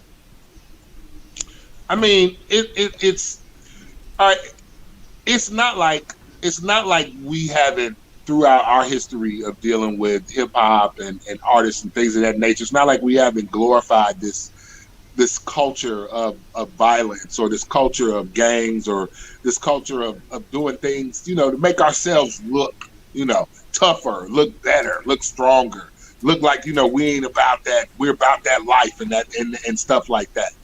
But my problem with this is, is happening out there, and this is what these new artists believe they're doing. It's weird because I can't imagine telling on myself like this. I just can't imagine doing this.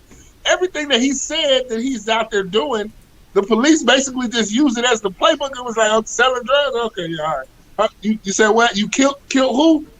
Look, one of these people, just to go ahead and put it through in the articles that I've read, one of those people, I think it was Young Thug, was directly responsible for Lil Wayne's tour bus getting shot up at some sort of concert. Because what? Why are you shooting up Lil Wayne's tour bus? Because y'all got beef about what? Because he's what, a blood and you something, and you YSL, and then years later, y'all made up and y'all making songs about this, but now this dude is really a witness against you. Right. This dude is a witness now because this really happened. There's a real live paperwork on this whole thing about this bus being shot up. Right. I don't understand what y'all are trying to. I don't get it. I don't get it. Maybe I'm too old. I don't know. All right. So one more article. Let's talk about this. And this is hilarious to me. Jail rapper Young Thug seeks bond after inhumane lockup. Okay. Inhumane lockup. Yeah.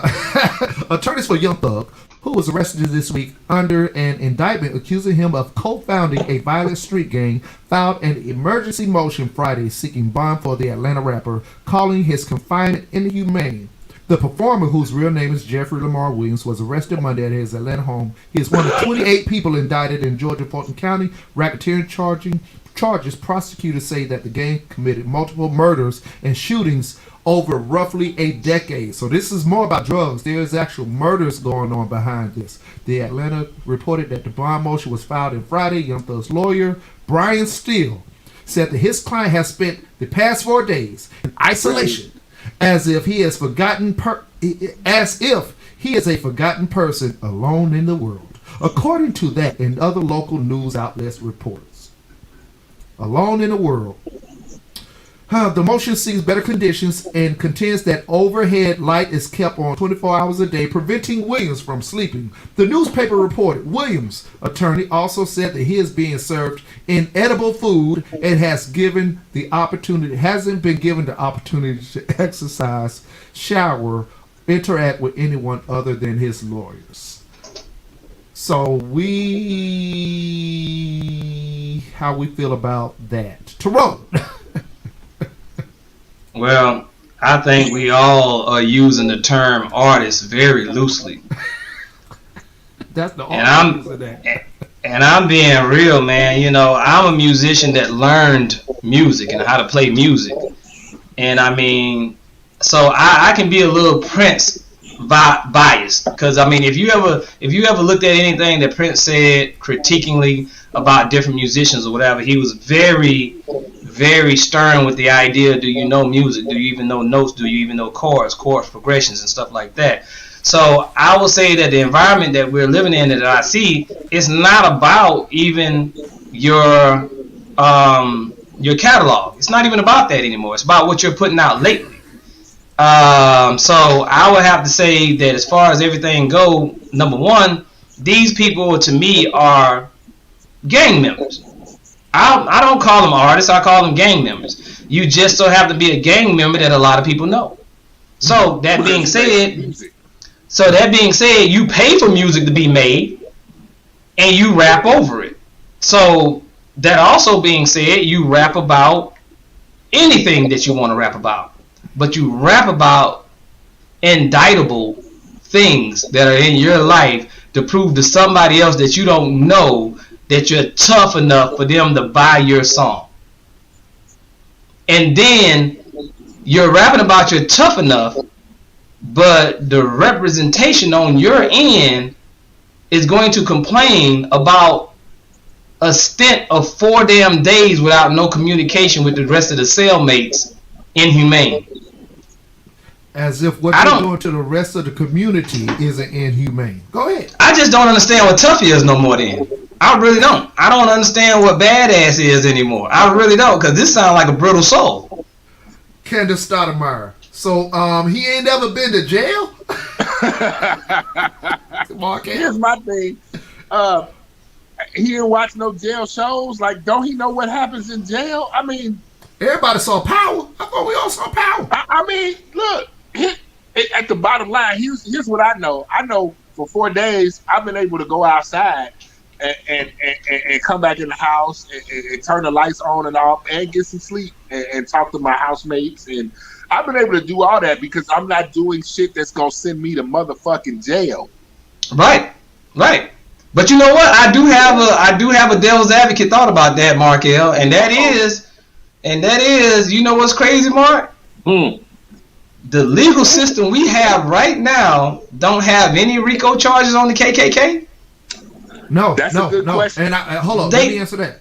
You really expect the legal system to have RICO charges on the KKK when the KKK when they tend to have KKK members on board? And maybe that's why some people, and this is all I'm saying, maybe that's why some people are mad. Because you know what? We have one of the longest gangs in history getting off with tons of shit. And they get older and become politicians and government officials. And nobody ever thought to just say, okay, we're going to sign this docket stating that being a member of the KKK is illegal. No. But they're a Christian organization. I mean, was the Black Panther then? This is what I said, Ashley, because I saw that post. Ashley Larkin know what I'm about to go here. My nephew, Carrick Larkin, actually put that post up. And I said, you asking them to indict the KKK is like K. Larkin paying for music videos when they're done by Yale Entertainment. You know what? Because I didn't even think about that. Like I said, it was just something that, I was thinking of. You're taken care of by those who you are in a circle of. So, are we really expecting the KKK to receive any kind of indictment, RICOs, when they are entwined with that circle? So, no. But what I'm saying is, it's like a twofold thing. Yes, I care about my culture. I care about my culture because I've seen how it's grown, and it's grown in the wrong direction, or whatever. But I will also say that the whole entire system is corrupt and wrong. I have no idea whether these charges was trumped up or were they actual. But I will say this, and I agree with these two men on the panel. If you talk shit about it like you're doing it, aren't you confessing? No, what I read was from one Dr. Evil Genius was no. Because you're not confessing? Art has nothing to do. Basically, I can make a song about murder. Don't mean I actually murdered the person that I'm making a song about. I can actually make a song saying that I'm gonna piss on TR's car. Just because I made a song about it, don't mean that I actually pissed on TR's car. But if there's actually piss on my damn car when I go out there, I'm gonna talk to the cops and I'm gonna show them the disclaimer where Dylan Williams wrote a rap song about pissing on Jerome Roberts' car. I mean, it don't mean it's real. That's where I would start. Yeah, I would start there. I can say, well, Toronto piss off a lot of people. I think that, that might be one of his employees, actually. These are breadcrumbs, baby. These are breadcrumbs. but no, I get the both sides of it. Yes. You know what I'm saying? Need to be harsher across the board with this legal system that we want people to say, okay, you need to treat our culture rough, but you're exonerating this other culture. Stay out. That's it. Here. But with my culture, I say like I do to anybody. Don't do some shit because any result is up for option. Any result. Listen, people. When Dylan steals something and Tyrone steals something, it might be the same damn piece of candy, but Tyrone Roberts gets a bigger sentence. Doesn't mean that it's so unfair versus the idea of why the hell did we both steal the damn candy in the first motherfucking place. Let's start out with the concrete, and then we can build up from there. Neither one should have been stealing. So if Tyrone Roberts wasn't stealing in the first place, he wouldn't have got a sentence at all like Mark L minding his own business at his house. Right. So look here, especially when you know you're working up under a system that does not favor you. I mean, you know you're working and operating up under a system that doesn't favor you anyways. So that's why I don't care about the KKK comparison, because we know that they're already working up under a system that favors them and not us. So, I mean, now when you're talking about maybe you're working at a job and it may be a comparison then when all the employees are supposed to be treated equally, or you think that they do, you would expect or hope that they do. You know, you can look at it and say, well, how did she get a vacation day and not me, or whatever it may be, you know. But look here, man, I don't feel no type of we all employees of the United States. We got certificates to prove it. All right, come work for Director Dollar Williams at Salesforce Tower and see how all of you. I'll get rid of all of y'all in a minute. You better ask the people that used to work there. Cause Dallin is a good boss. God bless his soul. God bless his soul. He is. He just got done cussing some folks out before we even started this program. God bless him. Now, I gotta go to work tonight. But let me say this: he cussed them all out equally, me included. Yes. That is true. That is true. If nothing else, if he don't cuss you out, he don't give a damn. Woman, man, dog. Yes. Then he gonna cuss your ass out. He gonna cuss your ass out. Right, and I believe that's what me and Dylan totally agree. If you know you gonna get cussed out, don't do the shit. Don't do the shit. Don't do the shit to get cussed out. I tell people all the time. Don't ask me for honesty if you ain't ready to receive it. So yeah, I agree with you. Dylan. I was playing a little devil's advocate because I was just saying that there are people out there that feel like that. Oh, we're being treated differently with our criminal actions.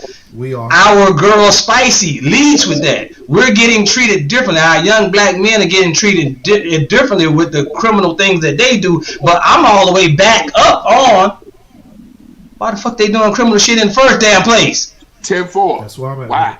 That's where I'm at with it. So and if you know that, you could be a law-abiding citizen. That's an option. That is an option. You could shut the fuck up. You could shut the fuck up. That's my option. You could just shut the fuck up. Listen, I'm pretty sure everybody is not a perfect citizen, but I'm sure there's a lot more people shutting the fuck up.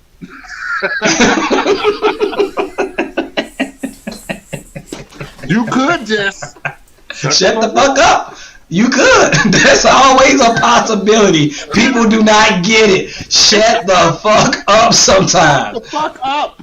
Mind your drink your water. The name of this show is Trigger Words, and boy, mind your business.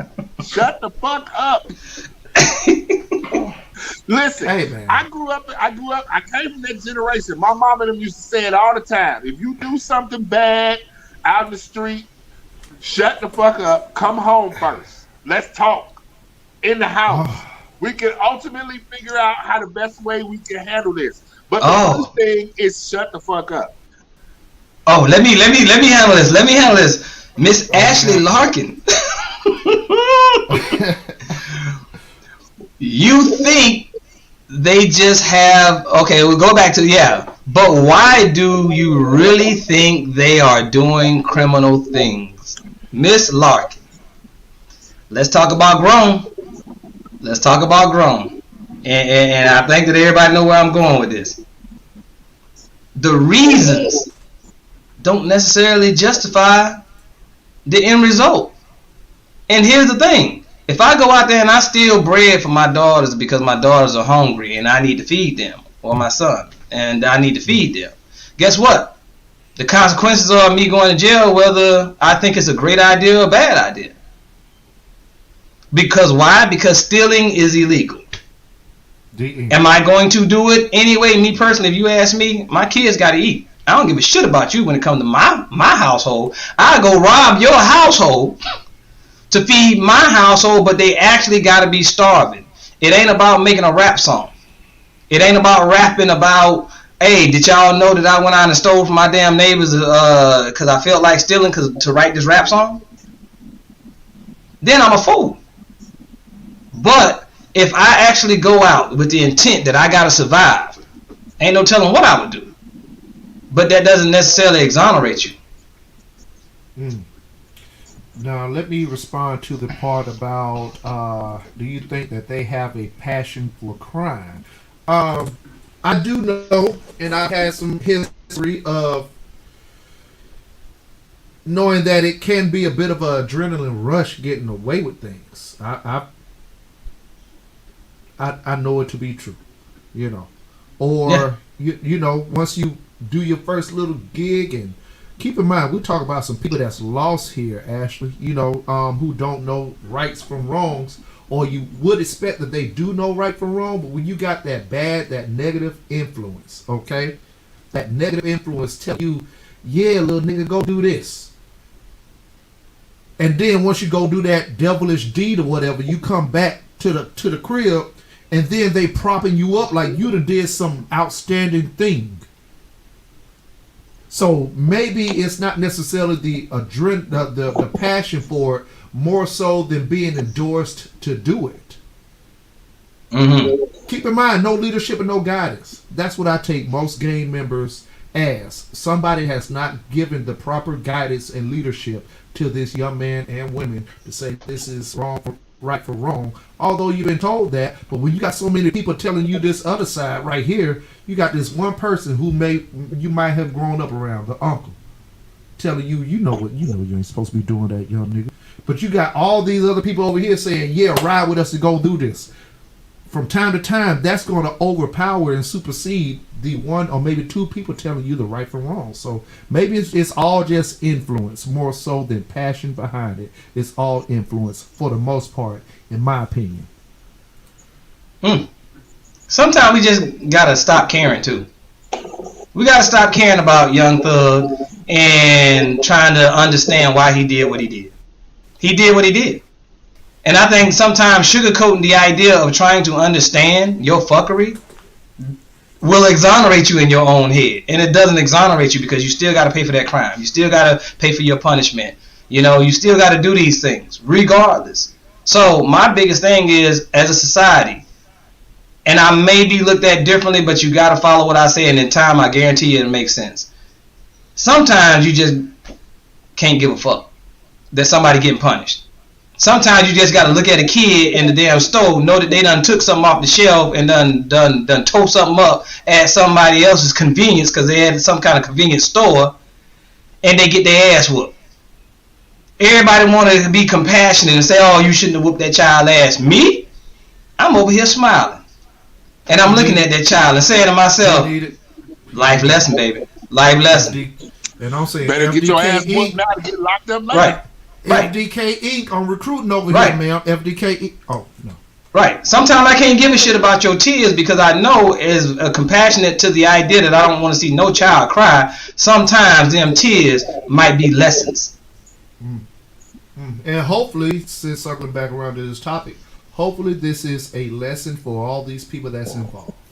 Right. Hopefully everybody that has been arrested and indicted, hopefully, whether they stay in or get off, hopefully it's a learning lesson to all of them to do better and be more productive citizens and just see that this is the end result. I hate to see all of, let me put this, R.I.P. to Lil Keed, a member of YSL who passed away this morning or last night. The details are murky. They're saying it may be liver failure. But he was the one member out of the whole entire crew that was not indicted. Look at that in a vacuum. All these people over here locked up. They may walk away. They may get off. They may be back in the streets to continue to do all that shit that they're involved in. Meanwhile, this young man over here who wasn't even into all that, as far as what we know, he wasn't indicted. He just lost his life today. Rest in peace to that young man. And once again, I just hope that everybody who has been a victim to this situation on both sides can gain something out of it to help change things, change the narrative on both sides. community, that's all it's about to me right now. I saw a young man lose his life a couple of weeks ago. And my mind's been there, honestly, ever since. You know, and it's like, damn, we are going down this dark ass road of violence. And it's like, it's happening every day. It's happening every day. Somebody is falling victim to violence. I'm starting to have a disdain for people who are committing the violence. And I don't want to hate anybody. We all want to be the type of people to help people get to a different level, but I'm starting to have disdain for people who are doing things that is affecting and impacting the community that we are trying to make young men mature in. I got 2 boys. Tyrone got daughters. Markel got sons. And I know a lot of people on these streets got kids and they want the best for their kids.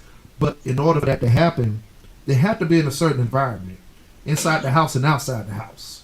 So I really honestly hate to say, but I don't have any kind of compassion or concern for what's going on with these young men in this situation, but only but to help they've learned from it.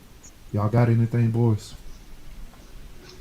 Well, I had to say that I agree 100%. We have to do better by not giving excuses. And even though I was trying to play devil's advocate, my brothers know that I ain't a man about excuses. My son, he's 3, and hopefully I can start teaching him better values, better things, getting him away from this idea of this is what I need to be accepted. Do your own thing sometimes. Or here's the thing, just this. You might look at something else as what you might like to do, but understand, even as bad as it gets, if you like that criminal life, guess what? You have to accept the consequences with your choices. And that's just it, people. I'm not saying that I'm going to go out and shove my righteousness down everybody's throat. But what I am saying is let's stop making the excuse when people do have to suffer with the consequences of shit that they do. And we have to be there, and we have to be better for our community, and we have to be better for our culture. But other than that, I would honestly say that I'm glad to be back. Well, I ain't going to be back because I probably ain't going to miss tomorrow. I mean, the next show and the show after that, maybe. I don't know. But what I am saying is, but I will say this. While I'm out, I might be drinking the nomadic wine, because it is the wine that keeps giving. Oh, we got some big things coming up with nomadic, by the way. We got some real huge things coming up with the nomadic wine. You might want to jump on board and be extremely supportive of this product right now, because it's going to go up. Tomorrow's price ain't going to be today's price. Correct. We just had somebody come in the studio hollering about the prices. Maybe we can get Young Thug to help us go ahead and get the message out there. No. Let me mute his mic. No. See the power. Oh, what was you saying, Mark? I agree. Yeah. Shout out to Mark. Yeah. So, but thank you everybody for tuning in with us this afternoon on the Mail Review. Shout out to Queen's Corner. Outstanding show there. We have a lot more content coming up. We have a community walk coming up. Shout out to Connecting the Links. Miss Shirley, I see you out there. She's waiting on that flyer. Miss Shirley, I'm doing 900 things, man, but I'm coming. So we got a community walk coming up. Once again, which is in support of anti-violence and anti-bullying. I'm just thinking that this is the lane that the world has got me in right now. Maybe it's just where my spirit is going right now. But thank you to everybody who supports us. As Tyrone spoke on earlier, we have another phase coming. Upgrades as it will. Shout out to the new shows. Shout out to the supporting team of Yale Radiocast and RTV. Just once again, the supporters. Subscribe and follow us on every network up under the platform. We need your subscription. The subscriptions are free. We need your subscriptions to take us into another level where we ain't really got to beg y'all for money. But while we at it, We need some money. We need some money. Give us your money. And you know what? We're not asking for handouts. We sponsor so many people and we represent so many people, black people, that have their own brands, that have their own product. We have Nomadic Wine. We have a wine people that we're dealing with these people. We're not asking for handouts. We appreciate any kind of charitable deals. But understand. Markel need to hold about $20. I'm asking for a handout. I need to hold about 20. Send me about $20. We'll work out the wine part.